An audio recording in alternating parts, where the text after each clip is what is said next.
Assalamualaikum warahmatullahi wabarakatuh.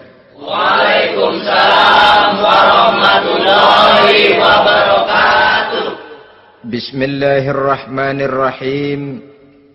Alhamdulillahi rabbil alamin.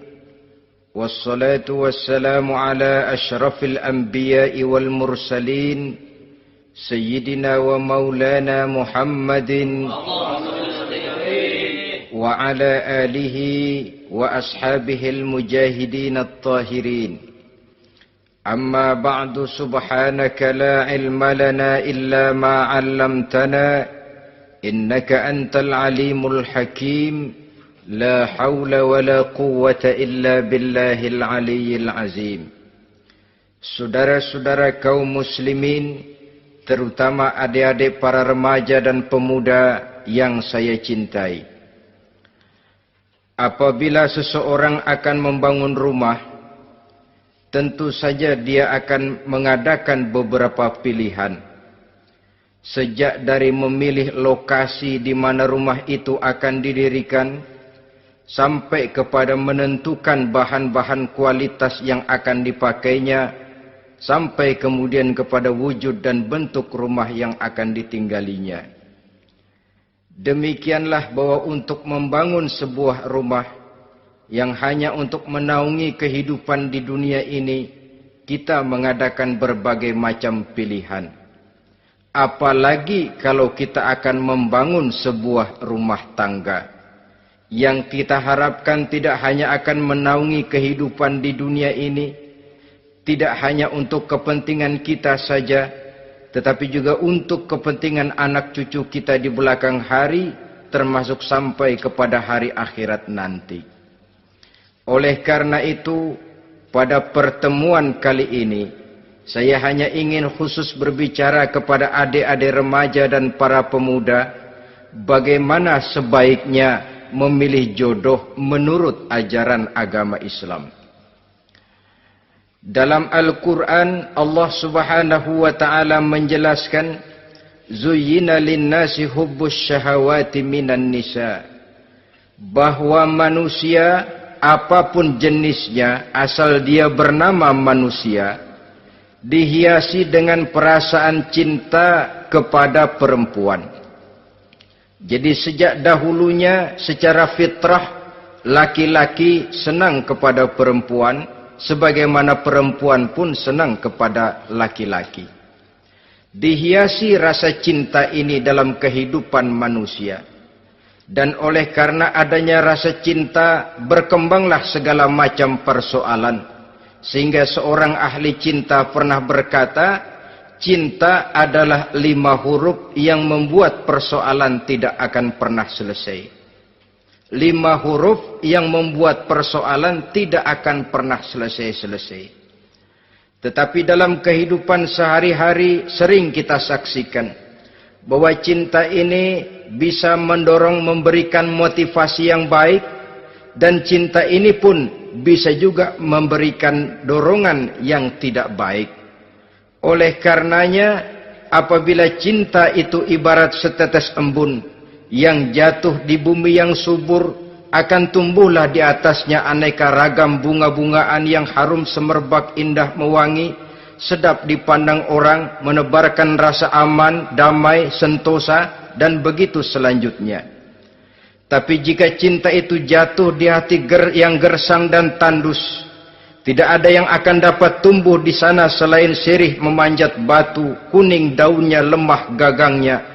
Maka cinta yang semacam itu tidak akan memberikan dorongan positif kepada seseorang di dalam kehidupannya.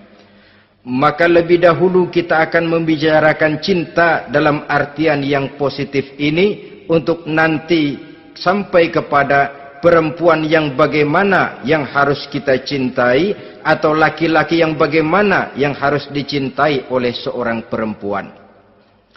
Saudara hadirin yang saya hormati, cinta dalam artian yang positif, pertama, dia selalu mendatangkan keindahan. Yang kedua, cinta itu memberikan energi atau semangat untuk berjuang. Dan yang ketiga, cinta itu selalu membawa resiko dalam bentuk pengorbanan. Maka cinta yang positif pertama melahirkan keindahan. Disinilah orang memerlukan filter atau saringan. Sebab keindahan yang didasarkan karena cinta itu merupakan satu keindahan yang relatif saja. Boleh jadi karena indah orang jadi cinta, boleh juga jadi karena cinta segala sesuatu terasa jadi indah. Namun bagaimanapun juga, kalau hati sudah diliputi oleh rasa cinta, segalanya akan terasa menjadi indah. Cinta itu adalah keindahan. Yang kedua, cinta itu energi, melahirkan dorongan dan semangat. Yang lemah bisa menjadi kuat, yang takut bisa menjadi berani, yang jauh jadi terasa dekat. Itu semua karena dorongan cinta. Dan dari energi ini lahirlah yang ketiga, bahwa cinta adalah pengorbanan. Sehingga orang berkata, berani bercinta artinya harus berani berkorban. Takut berkorban, jangan bercinta. Kalau cinta ini kita salurkan kepada nilai-nilai agama umpamanya, yang pertama, cinta mendatangkan keindahan. Kita cinta kepada agama, maka apapun yang diperintahkan oleh agama akan terasa menjadi indah. Solat akan terasa menjadi indah. Puasa terasa menjadi indah. Zakat terasa menjadi indah. Jihad pun akan terasa menjadi indah. Persis kalau kita cinta kepada seorang gadis. Jika kita cinta kepada seorang gadis, apanya saja akan kelihatan menjadi indah. Jalannya terasa indah, lenggang-lenggoknya terasa indah, suaranya merdu padahal cemprengnya bukan main. Seluruhnya akan mendatangkan keindahan karena dasarnya sudah cinta. Cinta membawa kepada keindahan. Yang kedua, cinta itu melahirkan energi. Orang yang cinta kepada agama akan lahir tenaga dan semangatnya melaksanakan ibadah, melaksanakan puasa, melaksanakan zakat, melaksanakan solat, melaksanakan haji, bahkan melaksanakan jihad sekalipun. Cinta selamanya menimbulkan energi dan semangat. Sama saja dengan kita apabila jatuh cinta kepada seorang gadis, walaupun rumahnya jauh, katanya, gunung pun akan kudaki, lautan pun kuseberangi. Untuk apa itu? Untuk menemui apa yang kita cintai. Cinta selamanya melahirkan energi. Capek tidak terasa, lelah tidak terasa, semuanya tertutup oleh keindahan yang bernama cinta. Lalu yang ketiga, cinta membawa pengorbanan. Apabila kita cinta kepada agama, maka pengorbanan terhadap apapun yang diminta oleh agama, baik itu pengorbanan waktu, tenaga, pikiran, harta, bahkan pengorbanan nyawa sekalipun, kita tidak akan berat melaksanakannya karena cinta kita kepada agama yang kita anut ini. Demikian juga cinta kita kepada seorang perempuan akan membuat kita rela berkorban. Apapun yang dia minta, jangankan kita tidak mampu, jangankan kita mampu, kita tidak mampu sekalipun, kita masih berusaha untuk mampu guna memenuhi tuntutan si buah hati belahan jantung. Kadang-kadang malam minggu si doi ngajak nonton. Umpamanya, duit tidak ada, gajian belum, kerja enggak. Timbullah inisiatif, entah sepatu kita jual ke tukang loa, entah celana mampir dulu ke tempat lain. Yang penting kita berkorban untuk memenuhi permintaan si buah hati belahan jantung. Ketika itu pengorbanan sudah tidak kita rasakan lagi. Bahkan pengorbanan yang paling pedih sekalipun, dalam gurau, dalam bercanda misalnya, dicubit kita oleh kekasih kita, pedih bukan main, terkelupas kulit, mengalir darah, bukan nangis, nyengir. malah kadang-kadang minta tambah dicubit lagi. Itulah romantikanya cinta, sanggup membuat orang berkorban, melahirkan energi dan semangat, menambah keindahan dalam kehidupan, sepanjang dia dalam artian yang positif. Kalau demikian masalahnya, di dunia yang penuh dengan perbenturan nilai sekarang ini, orang sering salah jalan bagaimana memilih jodoh untuk membangun rumah tangga yang bahagia. Jangan lupa bahwa membangun rumah tangga ini bukan hanya untuk 1-2 bulan, bukan hanya untuk 1-2 tahun, bahkan bukan cuma untuk kehidupan dunia, lebih daripada itu pun untuk menunjang kebahagiaan di akhirat. Oleh karenanya, memilih jodoh bukan satu hal yang mudah, bukan satu hal yang bisa dilaksanakan sambil lalu, tetapi memerlukan penelitian, memerlukan pengamatan yang mendalam. Apa petunjuk agama tentang itu? Dengan kata lain, bagaimana seharusnya seseorang memilih jodoh dalam kehidupannya? Ini tentu saja sumbangan moral buat adik-adik remaja dan para pemuda yang lagi kebingungan memilih jodoh, atau barangkali buat bapak-bapak yang kepengen nambah lagi.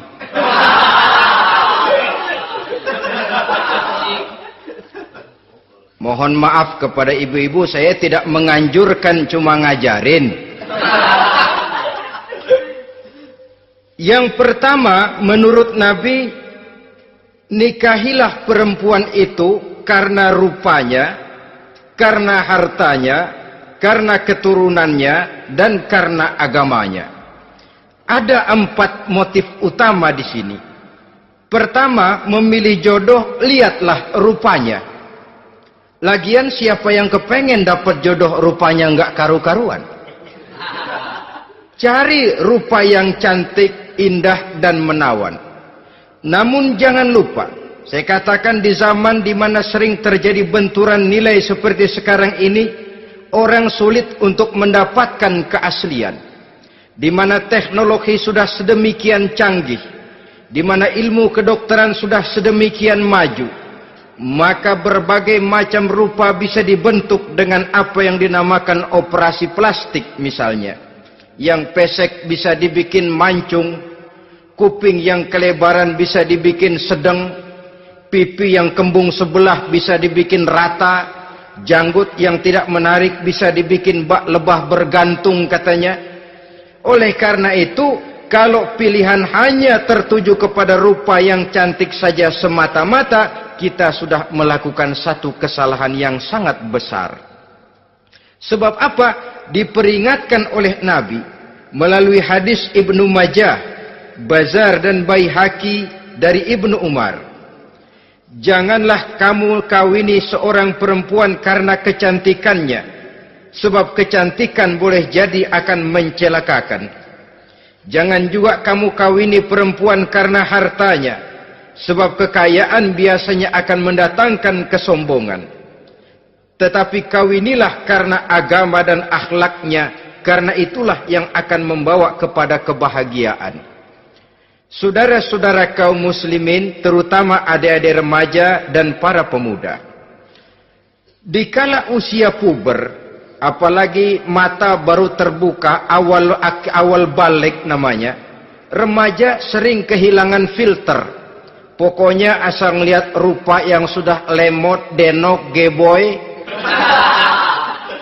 pikiran pun hanyut, malam terkenang, siang terbayang, tidur tak nyenyak, makan tak enak katanya, selalu terbayang wajah si doi. Dikala itu orang kehilangan pertimbangan bahwa rupa yang cantik kadang-kadang sering menipu. Diriwayatkan oleh Imam Ibnu Abbas, satu hari ketika sedang kumpul dengan para sahabat, lewatlah orang dengan potongan potongan orang kaya. Kelihatan kan, orang kaya sama orang miskin jalannya aja lain kan? Jalannya saja, jangan gaya hidupnya, jalannya saja lain. Liwat dia. Rasul bertanya kepada seorang sahabat, menurut pendapatmu bagaimana orang yang lewat itu? Kata sahabat, oh, yang lewat ini ya Rasul, kalau dia meminang perempuan pasti diterima. Kalau dia menolong orang pasti berhasil. Kalau dia ngomong pasti didengerin. Kenapa? Orang kaya. Orang kaya ya Rasul. Kalau dia minang, perempuan mana yang kagak bisa menerima kalau dipinang oleh orang kaya? Biar mukanya udah belipet kayak dompet tanggung bulan. Kalau memang duitnya banyak, nggak kelihatan tuh muka yang belipet. Yang kelihatan duit. Kalau dia nolong orang, pasti berhasil apa yang dia tolong itu. Kalau dia ngomong, pasti didengerin orang. Walaupun omongannya biasa-biasa saja. Kenapa? Orang lihat penampilannya. Sudah, ketika orang itu lewat, beberapa lama kemudian lewat lagi seseorang yang kelihatannya miskin. Rasul tanya lagi, kalau orang ini, bagaimana pendapat kamu? Wah, potongan begini sih Rasul. Kalau dia minang, orang tolak. Siapa yang mau kawin sama kere begini? Kalau dia nolong orang, pasti nggak berhasil. Kalau dia ngomong, kagak bakalan ada yang mau dengerin. Siapa yang mau dengerin orang susah ngomong? Setelah orang itu lewat, apa kata Rasul? Orang yang terakhir, yang lewat ini, yang barusan lewat, jauh lebih baik dari yang pertama yang lewat tadi. Jauh lebih baik.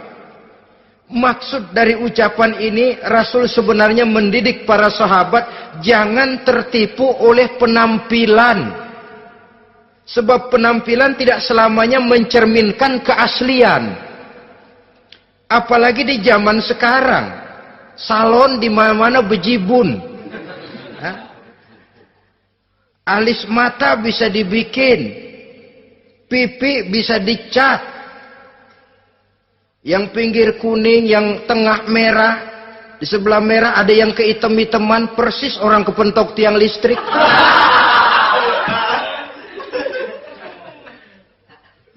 Kecantikan yang artifisial, kecantikan yang bukan alami. Karena itu silakan saja cari yang cantik, tapi jangan terpaku sampai di situ.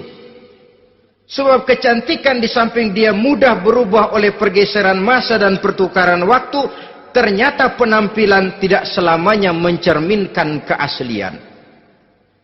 Lain hari seorang sahabat pernah mengadu, "Ya Rasul, ada apa? Inna imra'ati la turaddu yadul lamis." Ya Rasul, istri saya tidak pernah menolak tangan orang laki yang menjamahnya, mengajak salaman kepadanya. Apa jawab Rasul? Ceraiin aja. Tapi hati saya berat ya Rasul, saya cinta betul sama dia. Ya kalau hatimu berat, jaga dia baik-baik. Nah, dari riwayat ringkas ini kita ambil satu perbandingan. Memang punya istri berwajah cantik itu kadang-kadang si malakama kalau imannya tidak kuat. Si malakama. Kita diemin aja, binal, makan hati, nggak aman, nggak tentram. Jangan-jangan saya berangkat ke kantor, dia ngompreng. Buah si malakama, seperti orang tadi, ya Rasul. Istri saya kelihatannya sebenarnya tidak negatif maksudnya ini, cuma bersalaman, tapi terlalu ngobrol. La turaddu yadul lamis, tidak pernah menolak orang yang ngajak salaman. Ya sekedar salaman. Tapi kan awalnya dari salaman. Kalau sudah salaman kan strum bisa ngederdet dari tangan situ. Kata Rasul sederhana saja. Ya kalau memang begitu ceraiin. Saya nggak kuat Rasul. Saya cinta betul sama dia. Kalau kau tak kuat berpisah dengan dia, jagalah dia baik-baik. Ajar, didik, tanamkan rasa keagamaan di dalam hatinya. Saudara-saudara kaum muslimin, jadi rupa yang cantik tanpa didasari oleh nilai-nilai agama akan membuat seorang suami di rumah tangganya seperti si malakama. Seperti berhadapan dengan buah si malakama kalau tidak diiringi dengan nilai-nilai moral yang luhur dan bekal agama yang tangguh. akan pergi jauh dari rumah rasanya tidak aman, sedangkan di rumah saja siapa yang akan mencari nafkah, dan begitu selanjutnya. Orang tadi jelas berhadapan dengan buah si malakama, didiamkan, makan hati. Sebab maaf, kalau seorang suami sudah tidak punya rasa cemburu terhadap istrinya, itu kan yang disebut dayus. Dan dayus itu jangankan masuk surga, bau surga saja dia tidak dapat. Tapi cemburu dalam artian bukan cemburu buta, cemburu dalam artian yang wajar. Dia cemburu, akan dikerasi takut kalau istrinya minta cerai, sedangkan dia cintanya sudah kadung medok bener. Si malakama jadinya. Nah, ini juga satu riwayat yang memberikan gambaran kepada kita. Pilihan, silakan cari rupa yang cantik saja. Cari yang cantik. Tapi kalau itu dijadikan motif utama tanpa dasar-dasar agama, saya khawatir nanti rumah tangga kita akan berhadapan dengan buah si malakama. Jadi adik-adik remaja, usaha, ikhtiar, cari yang cantik, yang kira-kira nggak membosenin, supaya kita betah tinggal di rumah, supaya kita merasa ada tempat berbagi rasa, ada tempat kita bernaung. Sebab kalau nyari bini sebini-bininya mah, ya jodoh di tangan Tuhan, kagak usah nyari juga ntar datang diri, umpamanya. Iya, kalau yang datang peot.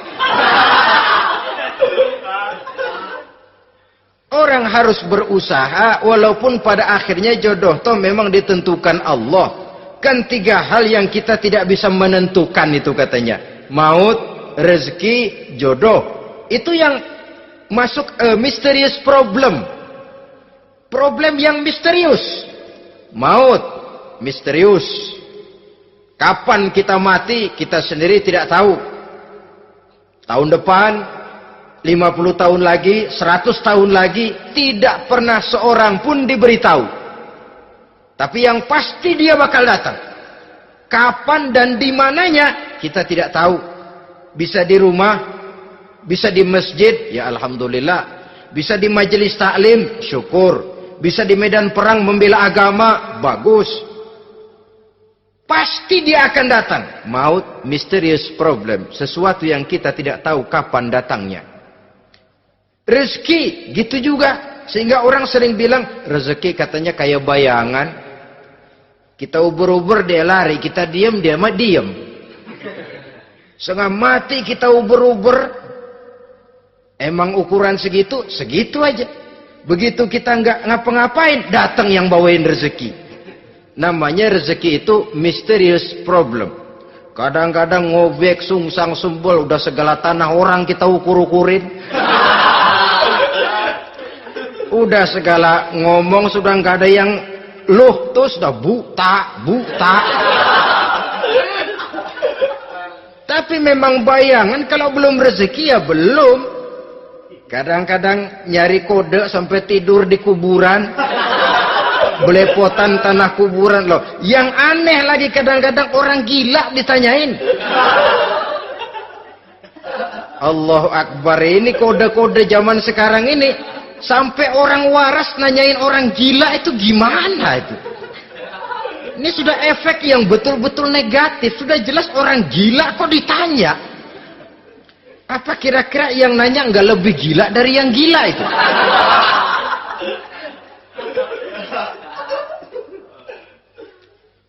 Saudara-saudara kaum muslimin, terutama adik-adik remaja dan para pemuda, jadi silakan saja cari rupa yang cantik, karena dia akan jadi tautan hati, buah hati belahan jantung, tempat kita berbagi rasa, tempat kita pulang dan tinggal di rumah tangga kita. Tapi hendaknya kecantikan rupa itu diiringi juga dengan kecantikan budi. Karena itu cari rupa yang cantik. Ini pilihan utama. Yang kedua, kata Nabi, harta, cari yang kaya. Tetapi jangan lupa, jangan dijadikan pilihan utama. Karena kekayaan sering mendatangkan kesombongan. Apalagi kalau seorang pemuda mendapat istri orang kaya. hidupnya dimodali oleh istrinya, maka biasanya wibawanya sebagai seorang suami akan hilang. Akhirnya komando di tangan istri.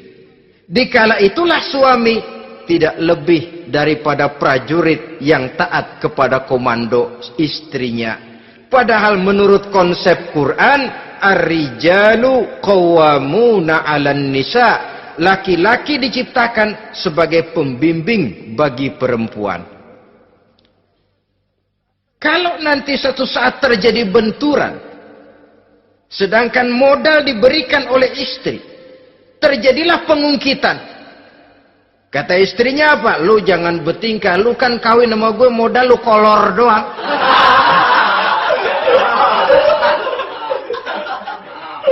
Kalau sekarang bertingkah, silakan keluar rumah. Bawa seperti engkau datang dulu. Jangan bawa apa-apa. Pergilah seperti engkau datang dulu kemari. Hilanglah wibawa seorang suami. Suami kalau udah digentak sama istri begitu, ngelempuruk kayak ayam sampar. Di mana lagi letak wibawanya? Harta sering mendatangkan kesombongan. Oleh karena itu, walaupun diperintahkan cari yang keturunan orang kaya, tapi maksudnya jangan dompleng. Sebab kepribadian seorang suami akan ditentukan oleh sifatnya sendiri. Keberadaannya ditentukan oleh karya dan perbuatannya sendiri. Itulah yang akan menampilkan kepribadian dia dalam kehidupan di masyarakat ini. Saudara-saudara kaum muslimin, terutama adik-adik remaja dan para pemuda, kan kadang-kadang di zaman sekarang kan kelas-kelas gigolo, playboy ya, nyari tante-tante kesepian, mejeng-mejeng di pinggir-pinggir jalan dengan harapan apa? Ya barterlah, tukar tambah. Nah, supaya dapat rokok, dibelikan pakaian, motor dan sebagainya. Tapi yang jelas hilang harga diri sebagai laki-laki, dan itu yang paling mahal. Kalau seorang laki-laki sudah kehilangan harga diri, apalagi yang bisa dibanggakan dalam kehidupan ini? Apa artinya naik mobil kalau kepala tertunduk ke bawah? Apa artinya jalan di tengah masyarakat kalau kita tidak bisa menengadah dengan satu kebanggaan? Hilangnya harga diri merupakan kehancuran awal dari sebuah pribadi yang untuk jangka panjang kita tidak akan bisa lagi berbuat banyak. Tanpa harta orang memang sulit untuk bahagia. Tapi harta semata-mata bukan merupakan jaminan bahwa orang lantas akan bahagia. Saya barangkali harus berkata, banyak orang miskin yang kaya. Tapi tidak sedikit orang kaya yang miskin. Saya ulangi ini.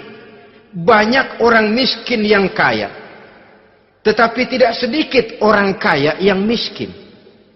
Nah, bagaimana pengertiannya? Orang miskin yang kaya, materinya sederhana, peralatan rumah tangganya sederhana, tapi hatinya kaya. Oleh karena hatinya kaya, jiwanya lapang. Sebaliknya, orang kaya yang miskin, di tengah kelimpahan materi yang berlimpah, segalanya serba ada, hatinya yang miskin. Kelimpahan materi tidak akan sanggup mengobati kemiskinan hatinya. Sehingga di tengah kehidupan yang serba ada, dia masih merasa kurang, maka dia tidak pernah cukup. Di tengah kemilauan dan gemerlapan serta glamornya rumah mewah, dia merasa hidup di tengah gurun pasir yang gersang dan tandus. Karena itu, biarlah miskin harta tapi kaya budi, daripada kaya harta tapi miskin budi. Lebih utama lagi, kaya harta, kaya budi. Itu idealnya. Dasar pilihan ketiga, sesudah rupa dan harta, menurut Nabi, keluarga. Faktor keturunan sangat menentukan. Pepatah mengatakan, buah apel akan jatuh tidak terlalu jauh dari pohonnya. Biasanya kalau bapak kalong, anak kampret. Bapak nyolong, anak nyopet. Itu fotokopi. Saudara-saudara, sungguh pun demikian, faktor keluarga bukan merupakan yang paling dominan. Karena segalanya memang bergantung kepada hidayah dari Allah Subhanahu wa ta'ala. Kalau hidayah datang, bisa saja anak maling bisa jadi kiai. Kalau hidayah datang, bisa saja anak nabi malah ikut bersama orang-orang kafir. Pada akhirnya orang mau besar atau tidak, bukan dengan jalan menyempeng kepada keturunan orang lain, tapi ditentukan oleh kepribadian dirinya sendiri. Tidak bisa kita menjadi besar dengan menyebut kebesaran orang lain. Itu sebabnya dicontohkan oleh Imam Ali pada saat beliau berkata, "Laisal fata may yaqulu kana abi, walakinnal fata may yaquluha anadha." Anak muda yang gentleman adalah anak muda yang berani berkata, "Inilah saya." Bukan anak muda yang membanggakan leluhurnya. Ini kan zaman sekarang ini lagi ngetop-ngetopnya lagu-lagu cengeng katanya dah. Sebenarnya menurut saya bukan cuma lagu cengeng yang jadi masalah. Lagu cengeng cuma satu efek dari sikap yang lebih utama dari itu, yaitu mental cengeng. Kalau mental sudah cengeng, apapun yang kita lakukan akan jadi cengeng. Tidak cuma lagu, kebudayaan yang lahir akan kebudayaan cengeng. Jadi pengusaha cengeng. Jadi pejabat cengeng. Jadi kiai cengeng. Kenapa? Mental cengeng. Di antara mental cengeng itu apa? Mengandalkan fasilitas atasan. Kalau tidak ada fasilitas dari atas, lantas tidak bisa berbuat apa-apa. Cengeng. Menjadi besar bukan karena karier pribadi, tapi karena nasib katrolan. Itu pun termasuk mental cengeng. Sedikit gagal, bagaimana sedikit jalan buntu, sedikit deadlock, lu ngapain lu melulu? Saudara hadirin yang saya hormati, jadi lebih penting dari sekedar lagu-lagu cengeng, saya malah lebih suka bicara mental cengeng ini. Mental yang cepat putus asa. Mental yang tidak mau mengeluarkan usaha maksimal. Mental yang hanya mengandalkan fasilitas. Sedangkan pribadinya tidak lebih daripada pribadi sumuhun dawuh.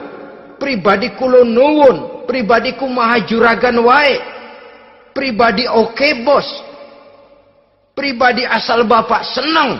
Bukankah itu semua merupakan cermin dari mental-mental yang cengeng, yang untuk jangka panjang tidak akan pernah menguntungkan daripada pembangunan bangsa dan negara yang kita cintai ini. Seseorang mau besar atau tidak, bukan dengan jalan menyempeng kepada kebesaran orang lain. Bahkan Syauqi dalam sebaik syairnya yang lebih tegas mengatakan, wa syarrun nasi zu khumulin iza fakhartahum zakarul jaduda wa syarrun nasi wa khairun nasi zu syarafin qadimin aqama li nafsihi syarafan jadida. Generasi yang paling jelek adalah generasi pemalas. Kalau kelihatan orang lain lebih hebat dari dia, disebut-sebutnya kebesaran nenek moyangnya. Dia sendiri nggak punya prestasi apa-apa. Kerjanya cuma ngandeli kerjanya cuma menggelayuti fasilitas orang tuanya. Tanpa itu dia tidak akan punya nilai dan harga sama sekali. Ini generasi paling jelek. Kalau orang lain kelihatan lebih hebat, dia sebut nenek moyangnya. Lo sih belum apa-apa lo, baru kopral lo. Engkong gua no, komandan Hansip.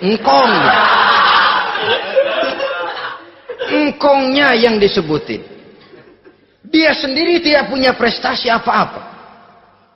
Jadi silahkan saja cari gadis dari keturunan keluarga yang baik-baik. Tapi jangan jadikan tendensi utama, jangan dengan niat untuk menyempeng kepada kebesarannya. Tapi paling tidak dengan niat agar mudah-mudahan dari benih yang baik ini akan lahir keturunan-keturunan yang baik pada akhirnya nanti. Itu yang kita harapkan. Bukan lalu dengan pertimbangan, weh, mertua gue bos nih, kali aja begitu gue kawin aja mampus. Ini semua warisan kan jatuh kemari semua. Kalau itu niatnya sudah jelas salah. Kita mencari perempuan dengan keturunan-keturunan yang baik dengan berharap agar anak-anak kita nanti yang akan merupakan benih cucunya akan melahirkan kebaikan-kebaikan seperti leluhurnya dulu. Saudara, pilihan yang keempat kata Nabi, agama. Ini yang paling inti. Kenapa? Agama itu motivasinya moral. Di sini segalanya ditentukan. Rupa yang baik, harta yang banyak, keluarga yang luhur. Kalau sudah dilandasi oleh agama yang rapuh, bahkan tidak beragama sama sekali, ketiga hal di atas tadi hanya akan mendatangkan malapetaka. Sekarang kan kita tertipu oleh penampilan. Padahal penampilan belum tentu kenyataan. Di jalan-jalan kita akan lebih terpesona melihat gadis pakai miniskirt di atas lutut ketimbang kita melihat gadis-gadis yang pakai jilbab. Kalau sudah pakai jilbab keliwat, yang usil banyak banget, bau sorga nih. Bau sorga katanya. Tapi kalau sudah yang pakai miniskirt itu yang lewat, itu dari ujung ke ujung mata kagak mau kedip. Laler nemplok di mata kagak dirasain. Kita terpesona oleh penampilan zahir, padahal penampilan belum tentu memantulkan hal yang sebenarnya. Tapi memang itulah watak manusia. Watak manusia, saya katakan manusia tanpa kecuali. Tetapi bergantung kepada pemikiran jangka pendek atau jangka panjang. Kalau jangka panjang yang kita pikirkan, ya tentu kita tidak akan mudah terpesona oleh hal yang zahir. Sampai-sampai Quran sendiri mengatakan budak yang hitam legam tapi beriman itu lebih baik daripada orang-orang musyrik walaupun cantik, denok, lemot, geboy. Ada lagi nggak bahasa yang lebih dari itu? Cantik, denok, lemot, geboy, bahenol, nerkom. Tapi kafir masih lebih baik budak yang hitam legam sekalipun. Kalau dia beriman. Kenapa? Rumah tangga untuk jangka panjang. Sebab itu Islam tidak membolehkan kawin campuran dengan lain agama. Walaupun ada ayat yang mengatakan boleh kawin dengan ahlul kitab. Tapi sebagian mufassir menjelaskan bolehnya kawin dengan ahlul kitab itu dalam kondisi darurat. Dalam kondisi normal tidak bisa. Kenapa? Kalau sudah berlainan agama, akan terjadi kerancuan rumah tangga untuk jangka panjang. Bagaimana membina dalam keharmonisan di rumah tangga? Bagaimana nasib anak-anak nanti?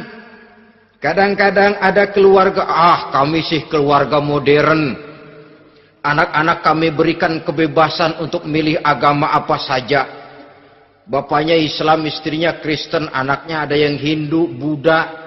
Bagus nih, keluarga pecel namanya.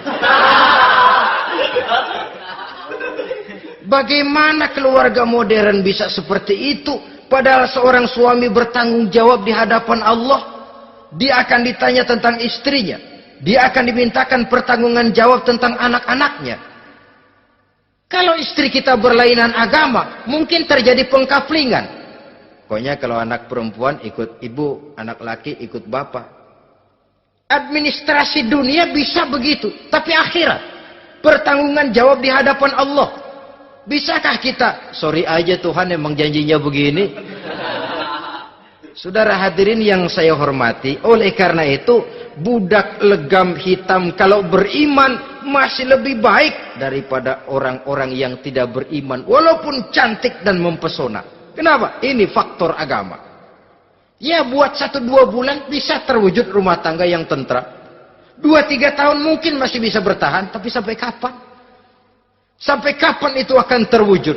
Pada akhirnya akan muncullah dilema yang akan sulit buat diatasi.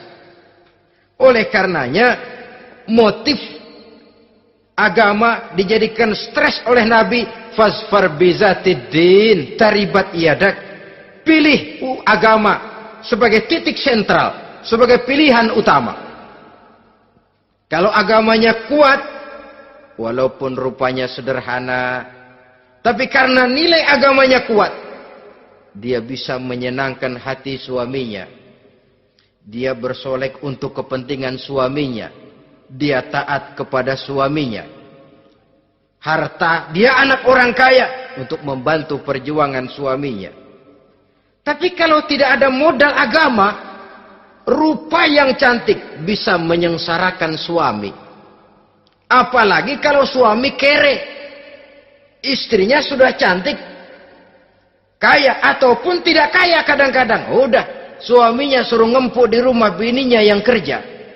Ya kalau kerja mendingan kalau dikerjain itu.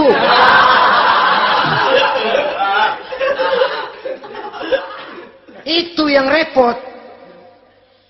Saudara hadirin yang saya hormati, dan ini bukan satu dua kasus. Alangkah malangnya kalau sudah terkena hal seperti itu. Akhirnya seperti pengaduan sahabat kepada Rasul tadi. Mau diceraiin, cinta saya udah medok benar Rasul. Enggak diceraiin, hati saya ngebet, pegel. Si malakama akhirnya. Jadi oleh karenanya agama. Kalau dia cantik, walaupun miskin, agamanya kuat, dia bisa memelihara kehormatan diri. Dia kaya, agamanya kuat, hartanya disalurkan di jalan Allah. Karena itu, agama jadikan pilihan utama. Dan ukuran agama itu bukan cuma jilbab loh. Ya kadang-kadang ada juga yang jilbabnya nggak pernah lepas, tapi kadang-kadang akhlaknya lebih binal dari yang kribo. Ada, cuma sekedar kamuflase saja, itu pun penampilan. Sekedar penampilan saja. Cuma dari segi aurat ya memang lebih baik dan lebih utama. Dan saya kira lebih mengundang penasaran toh. Duren kalau udah dibuka kan kelihatan isinya. Emang udah begitu. Udah.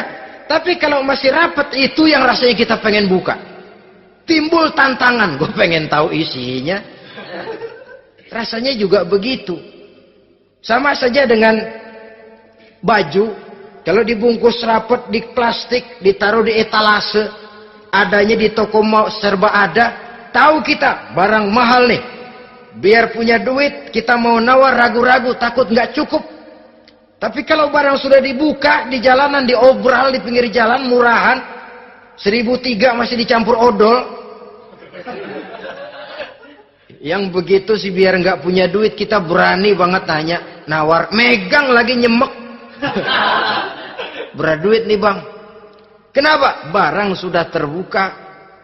Jadi saudara-saudara, syukur kalau keempat-empatnya ini jodoh terkumpul dalam jodoh yang saudara cari. Sudah rupanya cantik, kaya, keturunan orang baik-baik, agamanya kuat. Nah, surga dunia tuh. Yang begitu cari. Kalau ada yang begitu, saya juga mau nambahin satu lagi.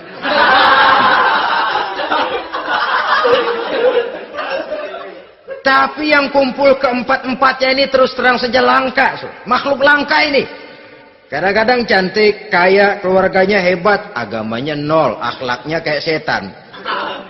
Tapi yang paling celaka kalau empat-empatnya kagak ada. Rupanya jelek, melarat, bapaknya biang maling, kagak beragama lagi. Apanya yang mau dipilih? Mampus saja mendingan. Sudah nggak ada pilihan sama sekali tuh. Sudah nggak ada pilihan sama sekali. Saudara hadirin yang saya hormati, terutama adik-adik remaja. Nah, lalu apa motivasi agama dalam pembinaan ini apa? Agama ini kan memberikan contoh bahwa perempuan yang baik itu, yang kita ingin jadikan dia sebagai ideal dalam pencarian jodoh, tandanya 3. Iza ra'aitaha sarratka, kata Nabi. Kalau dipandang, dia bisa menggembirakan kamu. Kan ini yang penting buat seorang suami. Kalau saudara nanti jadi suami, punya istri yang jadi partner setia mendampingi suaminya.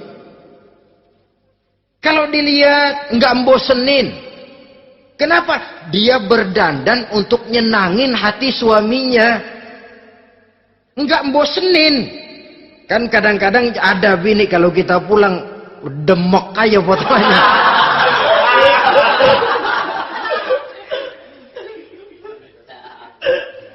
Ini yang bikin suami nggak betah di rumah ini kan yang begini.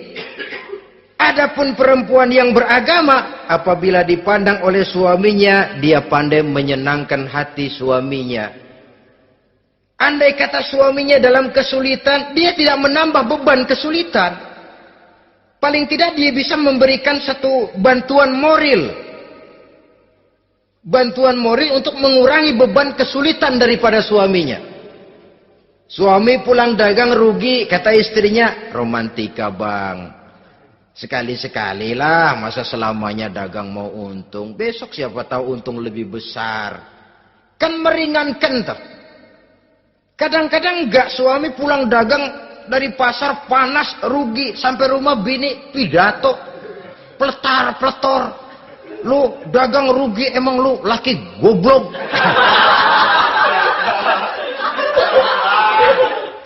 Sudahlah di pasar rugi, di rumah digoblok-goblokin. Ini nanti kena penyakit broken home yang begini ini. Padahal kesuksesan di kantor, kesuksesan di pasar, kesuksesan di medan tugas selalu dimulai dari kesuksesan dan ketenangan dari rumah tangga. Dia berhias untuk kepentingan suaminya, tidak terlalu berlebihan, dan suaminya pun pandai menghargai istrinya dengan kata-kata yang menimbulkan gairah dan semangat. Oleh istrinya bersorak, kamu makin cantik saja. Jangan juga kadang-kadang suami ketus. Ngelihat daksu pulang kantor, lihat suaminya, istrinya dandan rapi. Tumben lu mau bekasin apa? Mau bekasin katanya. Artinya apa ini? Pandai mengembirakan, bisa tenggang rasa, bisa berbagi rasa. Sehingga suami merasa ada tempat dia bertukar pikiran. Ada tempat dia membicarakan persoalan. Dialog dalam kehidupan berumah tangga itu sangat diperlukan. Iza ra'aitaha sarratka, kalau dipandang dia sanggup mengembirakan kamu. Dikasih uang 500 senyum, 5.000 pun ketawa. Menggembirakan. Dia bisa taruh kata hatinya kesel, tapi mulutnya senyum. Nah ini yang sulit ini. Senyum tapi kesel, kesel tapi senyum. Kadang-kadang istri itu kan kalau sudah kesel, suami pulang nggak bisa dia menyembunyikan kekesalannya. Dari jauh suami sudah lihat ini yang nyambut, ini bemo ini. Udah monyong serem. Saudara hadirin yang saya hormati, yang kedua, bila diperintah dia taat. Ini pengaruh agama. Sehingga Nabi mengatakan, "Lau amartu li ahadin ayyasjuda ila ghairiha, la amartul mas'ada la amartul mar'ata litasjuda ila zawjiha likibari haqqihi 'alaiha." Andai kata saja boleh aku memerintahkan manusia untuk sujud kepada sesama manusia, pastilah aku perintahkan perempuan untuk sujud kepada suaminya. Kenapa? Karena besar hak suaminya kepada dirinya. Untung sujud kepada manusia tidak boleh. Andai kata boleh, perempuan disuruh sujud sama suaminya. Ini tidak perlu sampai sujud, cium tangan saja minta ridho suami. Kadang-kadang perempuan sekarang berat. Paling banter setahun sekali lebaran doang. Laki pulang sembahyang tubruk, cium tangan, minta redo, nangis segala macam. 3 hari habis lebaran, beras habis, monyong aja lagi.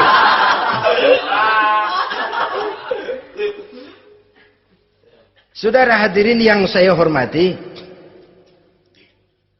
yang ketiga, akibat pengaruh agama, dia sanggup memelihara kehormatan diri dan sanggup menjaga harta suaminya. Memelihara kehormatan diri baik pada saat suaminya di rumah atau pada saat suaminya tidak ada di rumah. Satu riwayat, seorang sahabat akan pergi perang jihad di fi sabilillah. Ketika mau berangkat dia bilang kepada istrinya, saya mau berangkat perang. Kalau saya belum pulang kamu jangan keluar rumah. Baik bang. Pergi istrinya, pergi suaminya jihad.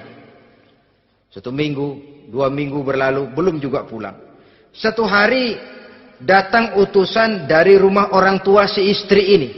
Assalamualaikum bu. Waalaikumsalam. Ada apa? Ada berita kurang enak bu. Orang tua ibu sakit parah. Mohon tolong ditengokin.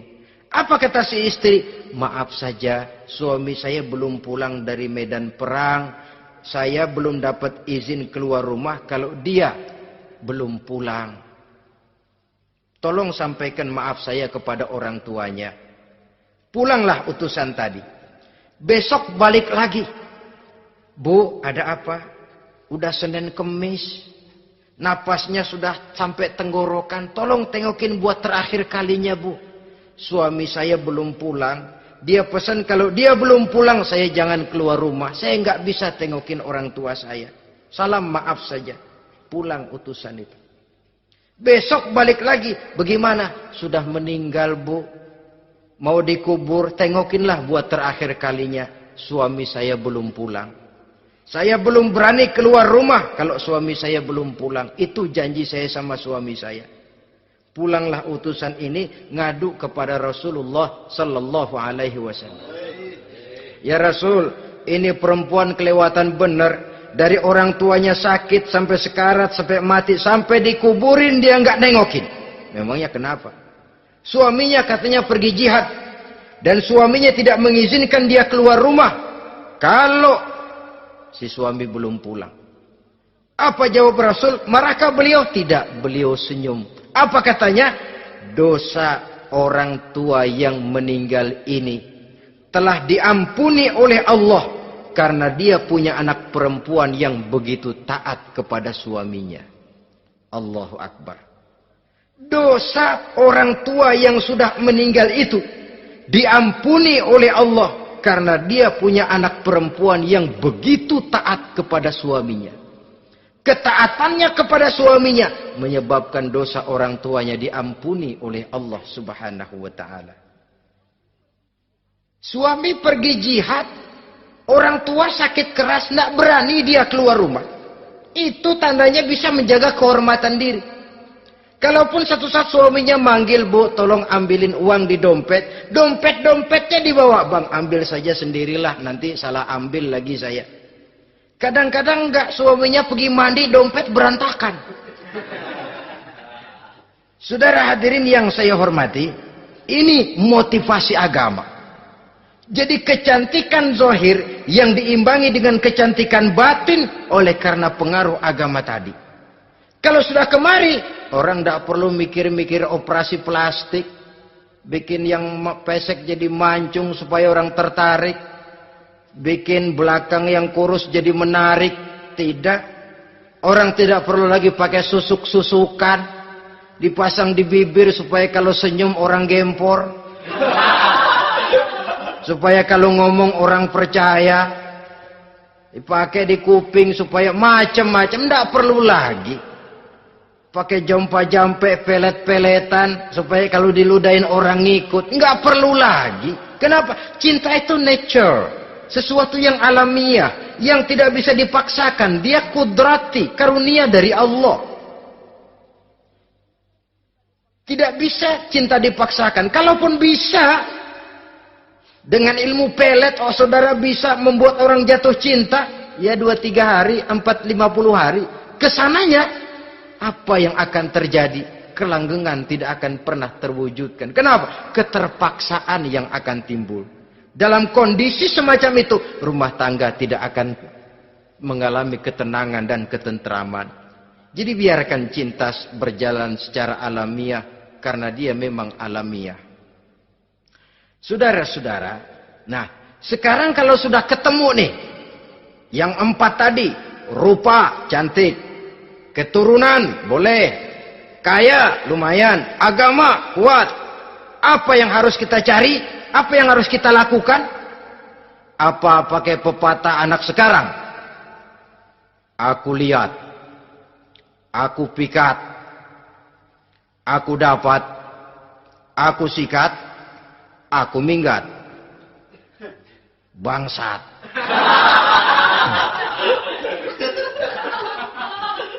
Itu kan ada moto cinta kilat begitu tuh. Cinta kilat katanya.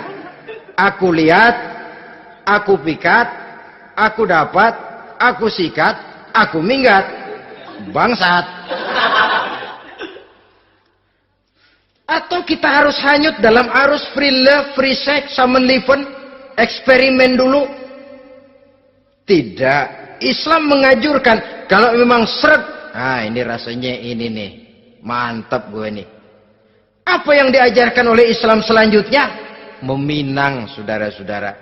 Meminang adalah langkah awal untuk mengikat tali pernikahan.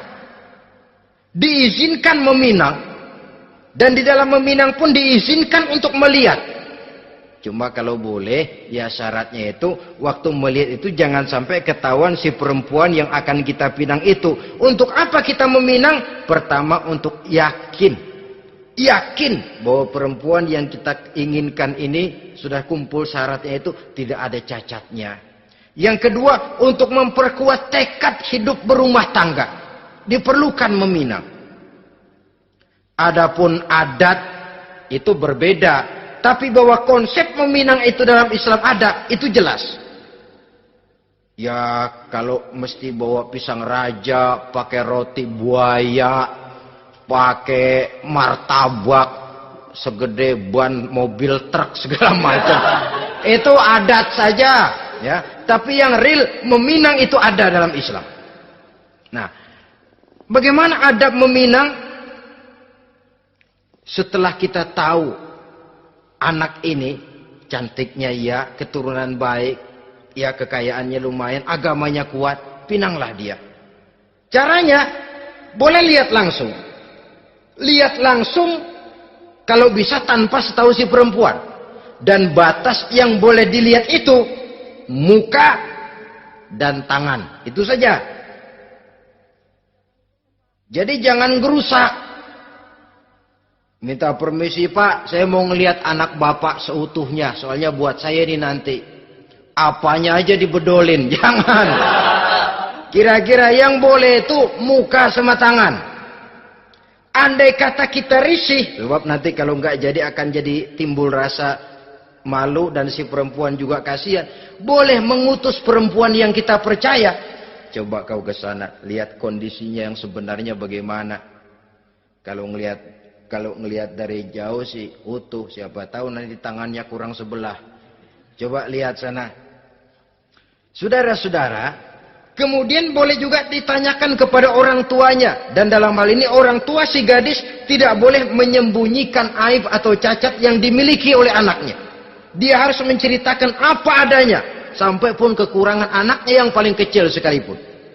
Sebab apa? Jangan sampai istilah pepatah beli kucing dalam karung. Kedengeran suaranya doang meong-meong, begitu dibuka tuh kucing gempor sebelah kakinya nggak ada. Kan tentu kita tidak kepengen kecewa di belakang hari. Itulah perlunya meminang sebagai jembatan untuk menuju kepada pernikahan.